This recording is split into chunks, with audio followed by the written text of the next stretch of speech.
Eu sou gay. Eu demorei 6 meses para contar. Eu sou gay, mãe. Minha mãe demorou para me olhar nos meus olhos e conseguir também dizer: assim é meu filho. Eu fiquei com medo. O meu pai não sabia o que poderia acontecer. Minha mãe explodiu e contou: nosso filho é gay. Meu pai, ele não me olhava, meu pai, ele não me falava, meu pai nem sequer ele me demonstrava. Apenas de longe pensava: que Deus cuide de ti. Tá começando o Lugar de Quarentena. Tempo de pandemia e como acontece em todas as feridas, a cura vem pelas bordas. Estamos fazendo esse podcast para entender e compartilhar diferentes vivências e impactos do Covid-19 nas periferias, partindo dos distritos de Parelheiros e Marcilac. Uma realização do Arterifa, diretamente dos extremos da sul de São Paulo, que comunica na intenção de engajar a quebrada. Hoje nós vamos falar sobre como a população LGBT está passando por essa pandemia. Estamos com Juliana Pinheiro, artista e produtora cultural, Onica Flores e Gui Cruz, da coletiva Travas da Sul. Eu quero começar pedindo para vocês se apresentarem e dizerem como é que tá a quarentena aí no bairro de vocês. Bom, eu acho que eu vou começar então. Bom, eu sou Nica Bibiana, eu tenho 30 anos, sou travesti, moradora aqui do Grajaú, Jardim Eliana, mais especificamente, né? Bom, pra mim, a visão que eu tenho aqui do meu bairro é que a pandemia e o isolamento, ele não chegou de forma efetiva, né? A gente viu desde o começo, assim, que não houve uma grande fiscalização das medidas necessárias, né, pro isolamento, e isso acarretou que houveram muitos casos assim de Covid aqui pelo bairro, além também do Grajaú, eu acho que ser um dos bairros com menos que menos aderiu ao isolamento, né, da pandemia. No geral, as pessoas assim mais próximas a mim, principalmente as LGBTs, estão tendo muitas dificuldades, né, durante a pandemia, por terem perdido o emprego ou mesmo por terem tido o salário reduzido, mas principalmente a população trans assim, foi jogada numa vulnerabilidade ainda maior, assim, porque a maioria pelo menos das mulheres trans e travestis trabalham na prostituição ainda hoje, né? São 90% da população ainda nesse trabalho, e dos 10% restantes da população trans, apenas 4% tem trabalho formal. Então, com a chegada da pandemia, toda a comunidade acaba sendo afetada, né? Porque as garotas de programa não conseguem fazer programa, e também os trabalhadores também que fazem freelance, né, que são autônomos, acabaram perdendo também as suas funções, né. Eu mesma, eu trabalhava na noite, fazendo hostess, bar, caixa em festas noturnas, e todos os meus trabalhos foram cancelados, e desde então eu só estou sobrevivendo do auxílio e de um salário que eu tenho numa escola que eu trabalho, assim, mas basicamente é isso. A maioria da população não tem essa vantagem social e tá dependendo tanto do auxílio como da ajuda de outras pessoas, né?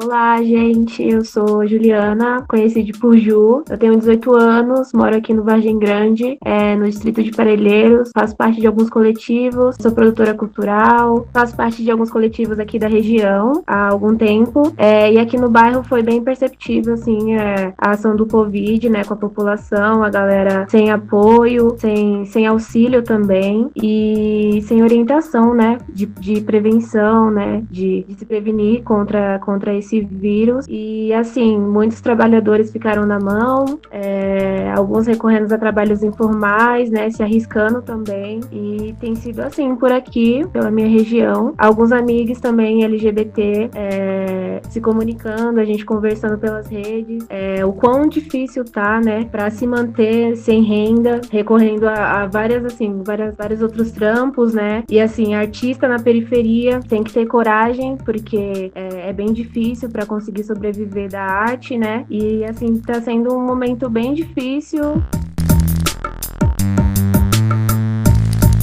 Bom, boa noite. Eu me chamo Gui. Eu sou uma gay não binária, na verdade uma trans binária, não. Moro aqui no Grajaú bem, no BH, tenho 25 anos, sou jovem monitor do Central Grajaú, desde a edição de 2019, 2020, e aí vou entrar como continuista em 2021 agora. Eu acredito que aqui na região onde eu moro, por ser uma área mais urbanizada, que foi um dos pontos primários assim, do Grajaú a serem urbanizados e planejados, eu acredito que eu vi que estavam bem controlados isolado, assim, o pessoal, porque na minha rua mesmo tem bastante comércio, tem pizzaria, tem restaurante, tem lanchonete, tem bar, tem bastante coisa, e eles ficaram fechados, sim, e a rua ficou bem vazia durante um bom tempo. Acredito nos 3 primeiros meses. Acho que nem chega a 3, mas mais ou menos isso. E aí depois, na sequência, foi abrindo com aquele jeitinho, portinha aberta, não podia entrar, aí já veio chegando mais gente, e aí você via que a maioria, na verdade, usava as máscaras, e aí quando foi seguindo, foi dificultando, que aí a galera foi ignorando mesmo, e aquela coisa de, no tempo que os bares abriram, que puderam abrir por um certo tempo, as praças começaram a lotar de volta. Então, tem uma praça aqui do lado que tem umas 6 mesas, com 4 lugares, já estavam lotadas, tem os bancos nas laterais, e aí as poucas pessoas usando máscara, e a impressão que eu sinto é que às vezes elas têm vergonha de usar máscara porque vê uma outra pessoa não usando, aí a pessoa já evita, já não sei. Eu acho que é uma coisa que o povo já estava cansado mesmo de ficar enclausurado, né, dentro de casa, e agora eles já estão mais libertos e ligaram o foda-se, que eu acho que é o senhor fala. E é isso, mas estamos aí, seguindo. E aí a gente segue com a coletiva tentando ajudar mais pessoas aqui na região do Brasil. Sim, muito triste, né? A pandemia agrava a situação de LGBTs em todo o país e intensifica problemas já enfrentados por gays, lésbicas, bissexuais, transexuais, travestis, intersexuais e por outras pessoas com distintas orientações sexuais e expressões de gênero. Essa afirmação é a síntese de um estudo realizado pelo coletivo Vote LGBT, que entrevistou 10 mil brasileiros e revela que 21% dos LGBTs entrevistados estão desempregados, enquanto o índice total no Brasil é de 12%, segundo o IBGE.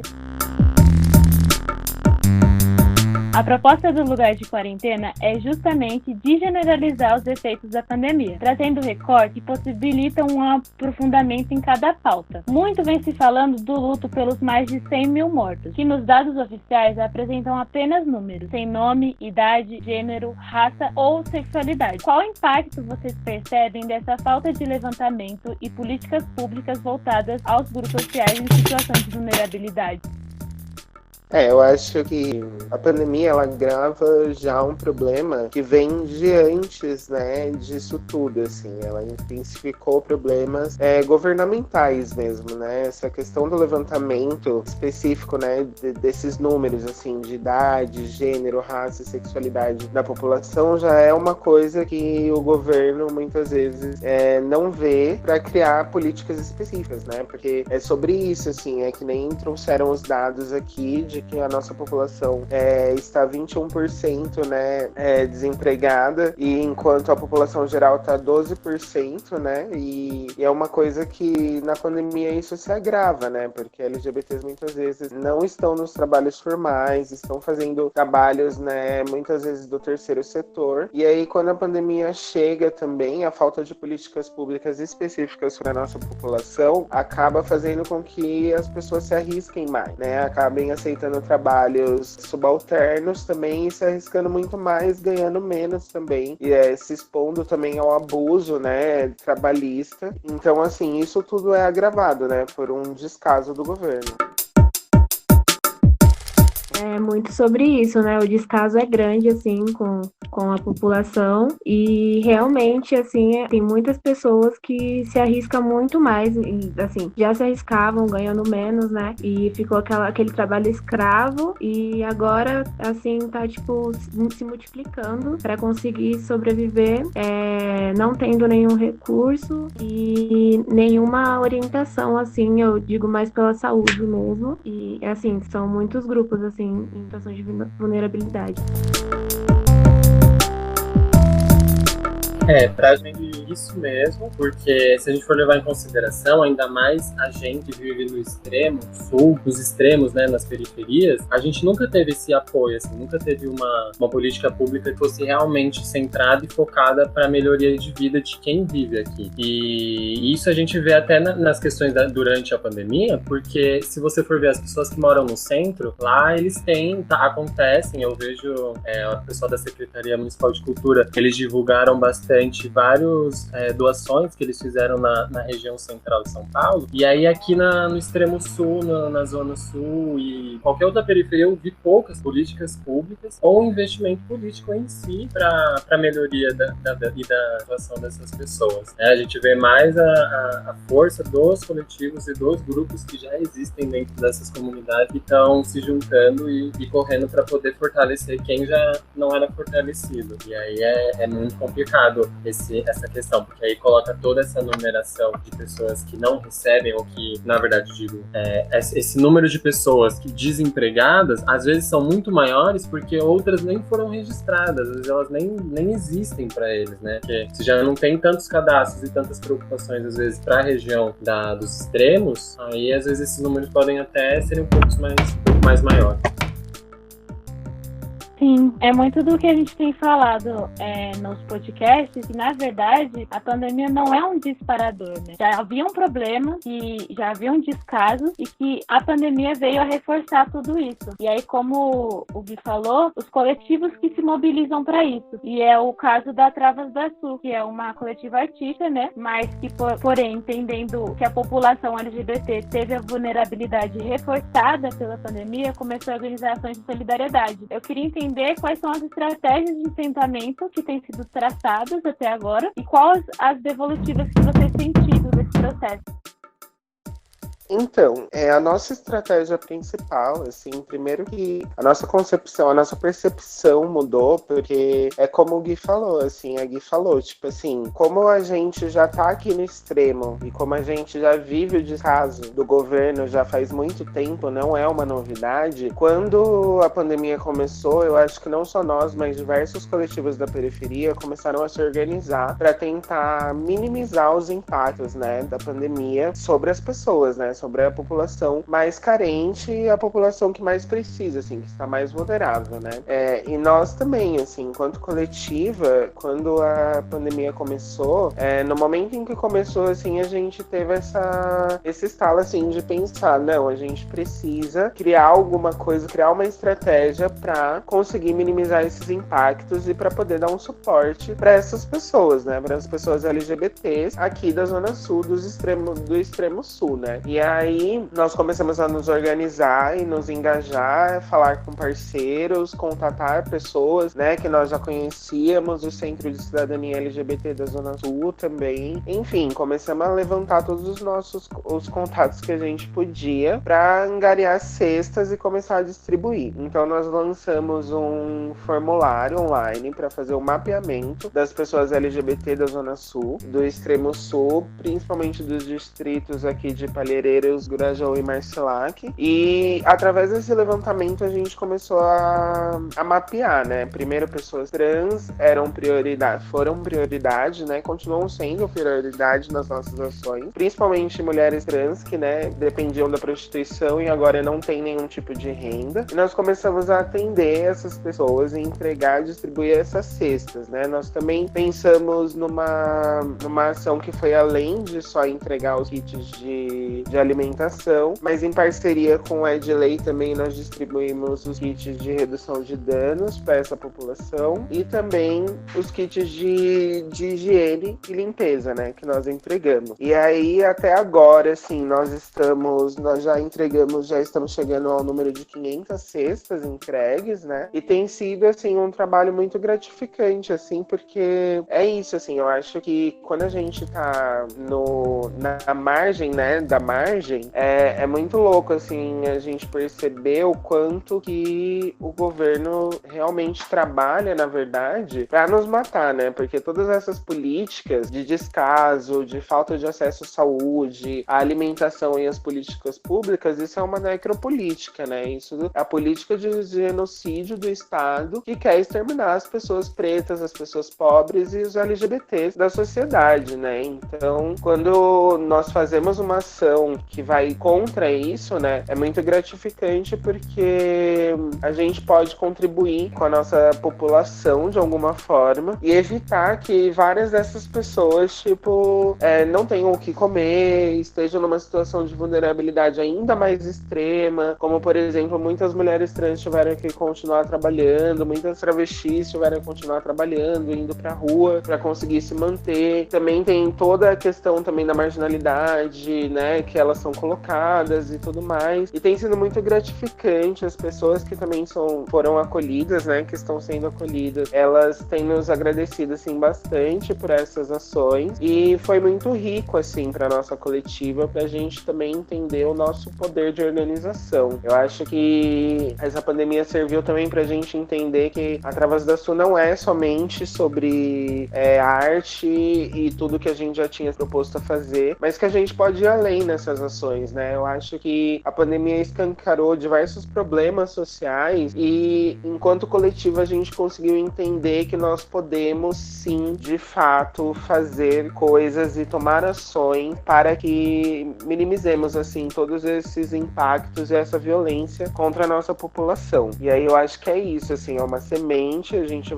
vai continuar fazendo as ações. Estamos com financiamento coletivo também agora, porque com a flexibilização da pandemia, os nossos parceiros também diminuíram, né, as colaborações de cestas pra gente. Então agora a gente está seguindo de uma forma mais autônoma, mas mesmo assim focando em continuar essas ações para além da pandemia, né? Porque eu acredito que nenhuma pessoa LGBT vai sair da vulnerabilidade que está vivendo agora de um dia para o outro, né? Então a gente pensa em levar essas ações para depois da pandemia e ampliá-las.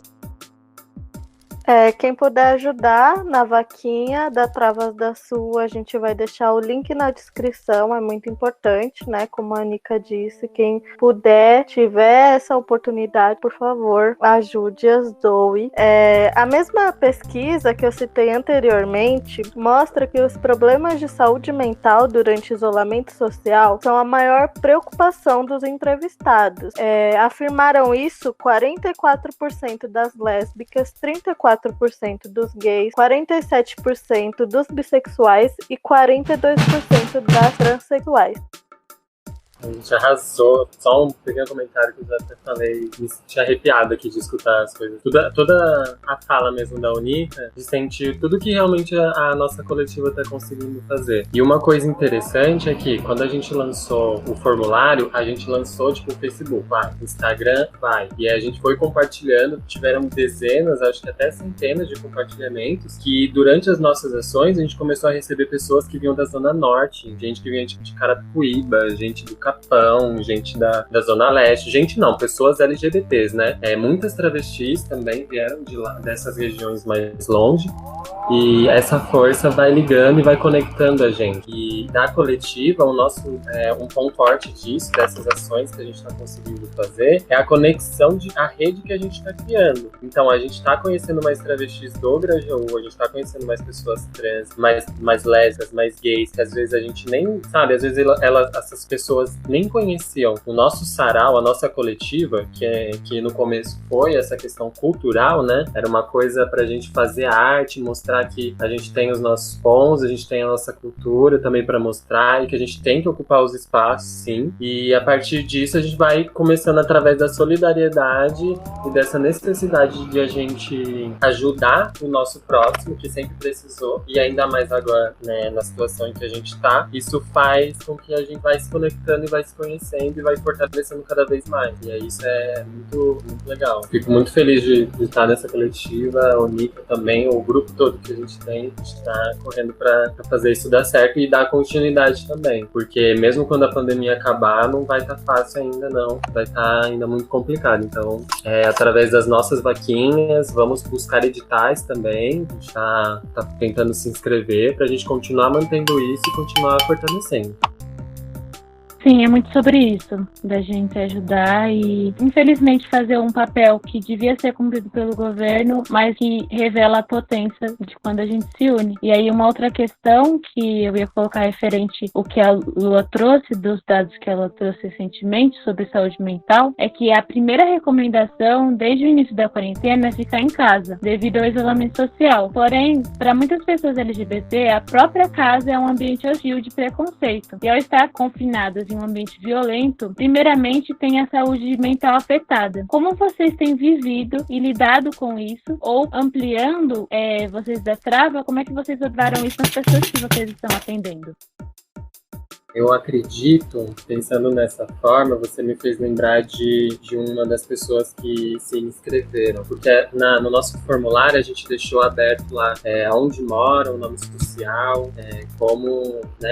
como que ela está lidando, se ela trabalha, qual o nível de escolaridade da pessoa, e aí a gente pediu também para detalhar no que precisava ajudar. E aí algumas pessoas falavam muito sobre isso, tiveram pessoas que às vezes nem falavam que precisavam de uma cesta básica, mas às vezes que elas sentiam mais solidão, né, porque afastou muito esse contato das pessoas. E teve uma outra também, que é um casal de lésbicas, que uma delas ficou desempregada e elas não conseguiram manter a casa onde elas moravam de aluguel, e aí a família de uma delas ia acolher, mas com já um preconceito incrementado ali, já concreto, que fez com que elas viessem buscar mais ajuda pra gente, pra elas também tentarem buscar essa nossa ajuda, né, com as cestas e os kits. Tiveram pessoas também que a gente ajudou com a questão de aluguel, que a gente foi buscando uma grana também, como por exemplo a Casa Chama, que ela deu uma força pra gente, e a gente fica nessa. E a gente também criou alguns grupos para poder conversar e trocar ideia, todos já da mesma região. Então, por exemplo, a gente tem o Travas da Sul Geral, um grupo no WhatsApp, que aí a gente foi acrescentando as travestis, as trans, os lasqueis, o LGBT inteiro que quisesse participar e quisesse já estar numa rede com a gente, que ali a gente já consegue ter uma troca e ter uma vivência. Então ali a gente passa dicas de autocuidado, a gente conversa também sobre umas vagas de emprego que surgirem ou alguma ajuda para esses momentos também. Eu acredito que dessa forma a gente consegue compartilhar mais, além de tantas outras que a gente ainda continua conversando, e durante as ações a gente vai reencontrando e vai vendo como vai seguir, como elas estão. Bom, acho que além do que o Gui falou, assim, eu acho que uma das coisas também que eu vejo que é uma grande dificuldade, assim, para nossa população, principalmente para a população periférica no geral, assim, é entender que precisa disso, sabe? Precisa de terapia, entender que terapia, por exemplo, não é coisa de louco, sabe? Não é coisa de gente maluca, né? Porque isso já é uma psicofobia, né? Achar que, tipo, existe coisa de louco, de maluco, né? O que a gente entende, né, por loucura. E é muito foda, assim, porque a gente... Nossa, nem sei se a gente vai falar essa coisa aqui, mas tudo bem. É muito louco porque, na maioria das vezes, a gente não entende que precisa disso, né? A maior parte, eu acho que da população que está em vulnerabilidade não entende o quanto que é importante a terapia. A maior parte da população não entende, não sabe, por exemplo, o que é depressão, o que é ansiedade, né? Existe muito aquela cultura de tipo assim, das pessoas periféricas mesmo, né? Da romantização do trabalho também, e de falar assim, a pessoa, sei lá, tá depressiva ou tá com ansiedade e fala, isso é falta de trabalho. E não é, né? A gente tá doente justamente por causa do capitalismo, né? A gente tá doente porque a gente não tem acessos mínimos, assim, à saúde, inclusive saúde mental. E aí, é que nem vocês falaram, assim, com a pandemia, a gente tá dentro de casa, só que como são esses lares, né? Onde essas pessoas moram? Como que é a convivência dela com as pessoas da casa, né? Ela mora com a família, ela não mora, ela mora, sei lá, dividindo o quarto com um monte de pessoas, ela mora num cortiço, ou qual que é, né, a habitação dessa pessoa e como que essa relação com esse espaço pode intensificar, né, a depressão, a ansiedade e outros diversos problemas nosso psicológico. E aí, quando a gente pensa no descaso do governo também, a gente pensa que, mesmo para a população geral, não há uma facilidade de você conseguir terapia, por exemplo, né, de forma pública, assim. A gente tem diversas redes, assim, de psicólogos que fazem preço social, atendem gratuitamente, mas que essas redes são feitas por nós, assim, pelos coletivos, pelos movimentos sociais, que nem lá no Travas da Sul Geral, quando alguém tá precisando, vai lá, fala, olha, eu tô mal, tô precisando, e aí é isso, a gente acaba se organizando, vê dentro das nossas redes quem pode ajudar, quem pode dar um auxílio para essa pessoa ter esse acesso, mas quantas pessoas não têm nem noção de que pode ter essa ajuda, né, de que pode ter esse suporte. Então, no momento,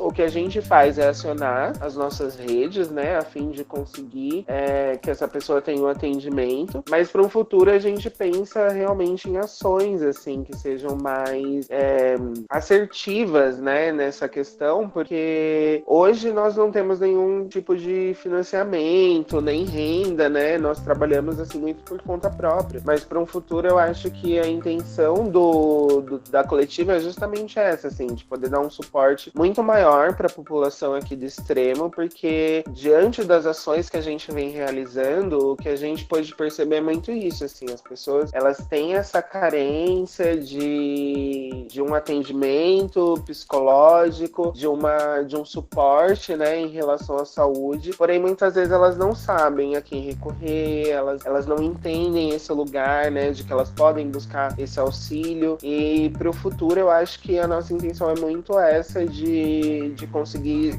ser contemplado, né, nos editais, para criar ações mesmo que priorizem, assim, principalmente a saúde psicológica da nossa população.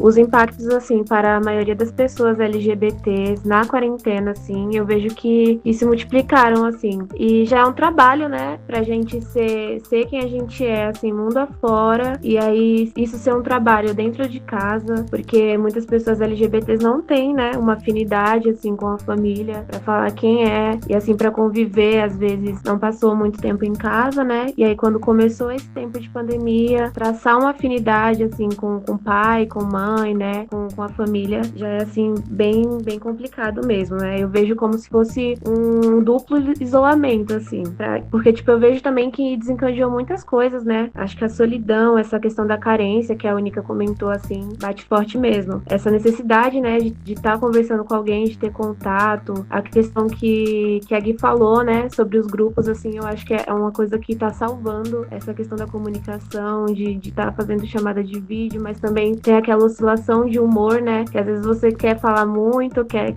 conversar, mas também tem outros dias que você não consegue conversar, não consegue produzir nada, e aí também não consegue, talvez, pedir uma ajuda. É bem oscilante, assim, em tempos, assim, de pandemia, quarentena. Sim, eu acho que esse podcast é muito sobre os impactos, e aí a gente vai se aprofundando em cada tema, mas quando a gente entra na população LGBT, por exemplo, uma população muito diversa, né, com várias demandas em cada sigla, e que os impactos, como a gente pôde conversar, são inúmeros, seja da falta de saúde, do desemprego, da mortalidade, de várias coisas que só aumentam a vulnerabilidade, e que é muito importante essa conversa e essa coletiva, essa movimentação, para que a gente continue lutando e combatendo isso. A gente tá chegando no final, aí eu queria ver com vocês se vocês têm alguma última fala, uma última colocação para colocar para as pessoas que estão ouvindo a gente. Eu vi muito, assim, na região, assim, bastante coletivos, que é assim, é nós por nós, né? É a gente se mobilizando para ajudar os nossos. E isso é muito lindo, porque eu tava ouvindo o trampo da Travas da Sul, né? E é bem interessante, porque a gente consegue ver, assim, o potencial, né? É muito além do que só um coletivo, assim. E o que eu quero falar é que possamos ter coragem, né? Ser corajosos, e acolher todo esse sentimento que a gente tem, toda essa oscilação, assim, e confiar em dias melhores que eles virão.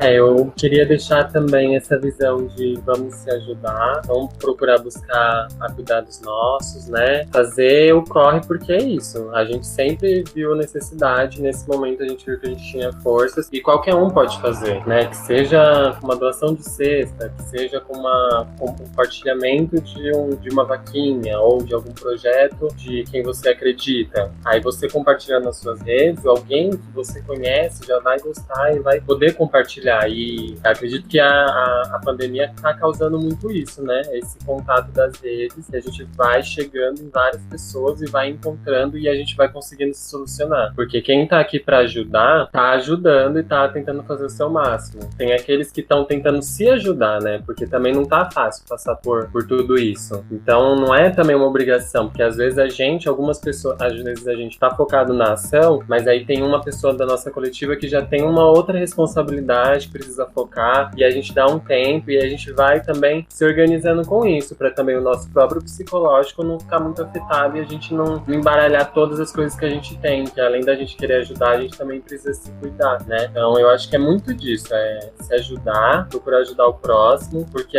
pra mim eu tenho uma visão que é uma coisa que sempre volta. Quando a gente faz o bem pra uma outra pessoa, esse bem vai retornar pra gente, que é pra sempre continuar assim. E pra quem tá fazendo mal, uma hora vai acabar, vai cair, as pessoas não vão, sabe, quem tem esses pensamentos mais retrógrados e, sei lá, mais preconceituosos, elas estão perdendo o espaço delas porque a gente tá começando a movimentar e fazer o nosso. E é isso, vamos, bora pra frente que a gente tem muita força e muito poder pra conquistar N coisa.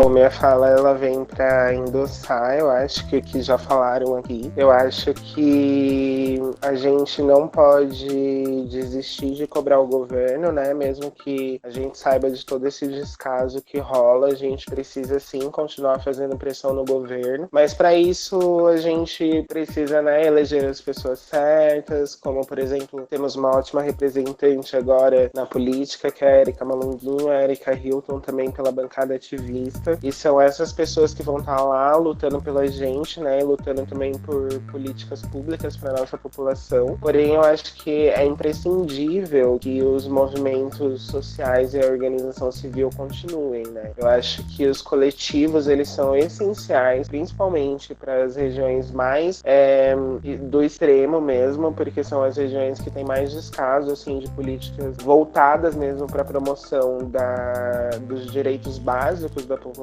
E é aí que os coletivos entram, assim, eles entram para suprir uma necessidade, né, da população e uma necessidade que o governo não está atendendo. E aí eu acho que é muito imprescindível, assim, eu acho que a pandemia ela serviu para mostrar pra gente o nosso poder de organização. Para quem está acompanhando aí nas redes, não somente aqui na Zona Sul, mas eu acho que em São Paulo toda e no Brasil todo, no geral, as coletivas têm se organizado, assim, de forma muito eficaz para minimizar esses impactos, então isso está sendo assim incrível de ser assistido. Eu fico muito feliz de estar viva nesse momento, participando ativamente disso, e é muito importante assim que os coletivos tenham essa noção, mas é importante também que eles tenham noção de que o governo ele deve, por exemplo, investir e custear essas ações, né? A gente vê aí diversos editais, tem o PROAC também, enfim, tem diversas iniciativas governamentais para subsidiar essas ações, né? E é importante que as coletivas também tenham essa noção para não ficar aí lutando sozinha, né? E remando contra a maré. Eu acho que é importante a gente usar os próprios recursos do governo para direcionar para o lugar certo, para fazer o que o governo não está fazendo, né? E é isso, assim, eu acho que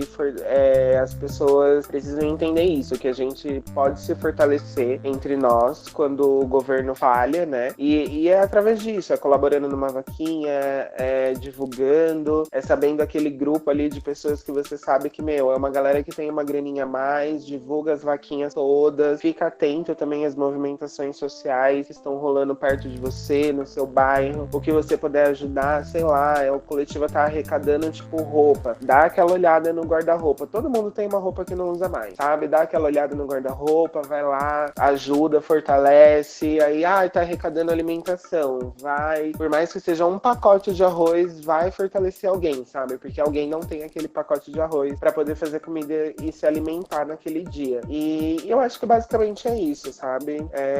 Eu acho que o nosso poder de organização é muito incrível e vai muito além do que a gente imagina. Então, avante e é nóis por nós sempre. É isso, tô muito emocionada aqui, arrepiada do começo ao fim. Essa é uma conversa muito importante, tudo que vocês colocaram é muito importante de se ouvir e de trocar essa ideia mesmo. Então, o Arquiperifa agradece a participação de Ju, da Unica, da Gui, representando a coletiva Travas da Sul. Muito obrigada mesmo. E, como falei, essa conversa é super importante. Obrigada a todas, todos e todes que ouviram também. E o Arquiperifa entende que uma narrativa não dá conta de cobrir a diversidade de experiências existentes. E disso nasce o Lugar de Quarentena. Lembramos que as opiniões expressas pelos convidados não necessariamente refletem as opiniões e posicionamentos do coletivo. A vinheta da vez é na voz de Rafael Ramon, gay não binária que levou um grande tempo para se entender. Além disso, é digital influencer, poeta e desenhista, morador da região de Parelheiros. Fortaleça o corre dos artistas periféricos. Segue lá, @raf_1644, para acompanhar o trampo que ele desenvolve. Pois é, eu demorei. Eu demorei 16 anos para conseguir dizer: eu sou gay. Sem me olhar e pensar: eu sou uma aberração. Eu demorei 3 meses para dizer: Rafa, Carol, Babi, Luz e Lara, eu sou gay. Eu demorei 6 meses para contar: eu sou gay, mãe. Minha mãe demorou para me olhar nos meus olhos e conseguir também dizer: assim é meu filho. Eu fiquei com medo. O meu pai não sabia o que poderia acontecer. Minha mãe explodiu e contou: nosso filho é gay. Meu pai, ele não me olhava, meu pai, ele não me falava, meu pai nem sequer ele me demonstrava. Apenas de longe pensava: que Deus cuide de ti. E quando perto eu estava, ele falava: leva aquela mina lá para casa. Eu não sabia o que pensar e todas as pessoas a falar, na minha cabeça tudo embaçou. E uma voz falou: tem remédio na bolsa. Eu chorei, eu me desesperei, eu tomei. Um turbilhão de sentimentos passaram e aos prantos coloquei minha cabeça na cama e tudo que era luz apagou. Mas no outro dia eu levantei. Me sentia cansado, mas precisava ajudar meus pais. Só que toda aquela discussão me corroía por dentro. Eu demorei para falar: esse bar está a me matar. Eles me olharam sem entender e apenas falaram: ainda tem aquela mesa lá para atender. Saí correndo, como se não ligasse mais para nada. Fui até minha casa, coloquei o chuveiro na água gelada, enquanto Raul Seixas me acalmava. Eu demorei. As horas passou, eu respirei e fingi que tudo normal ficou. Só que aí uma frase veio à minha cabeça: nunca vou estar perfeito para a sociedade. Olhei para a parede e pensei: vou deixar aqui registrada. Minha mãe passou pelo meu quarto. Apenas falou: que bosta é essa? Minha arte, meu expressar. Ninguém estava a entender ou apenas até gostar. Eu demorei. Eu demorei a entender que a arte me libertou, que a arte me renovou, que com simples palavra ou até mesmo ao rabiscar, você também pode se autocurar. Eu demorei para me olhar e dizer: eu sou gay, desenhista e poeta. Eu demorei para me olhar e falar: eu sou um completo artista. Eu demorei para me olhar e pensar: agora eu tenho uma bandeira a carregar e com orgulho vou usar.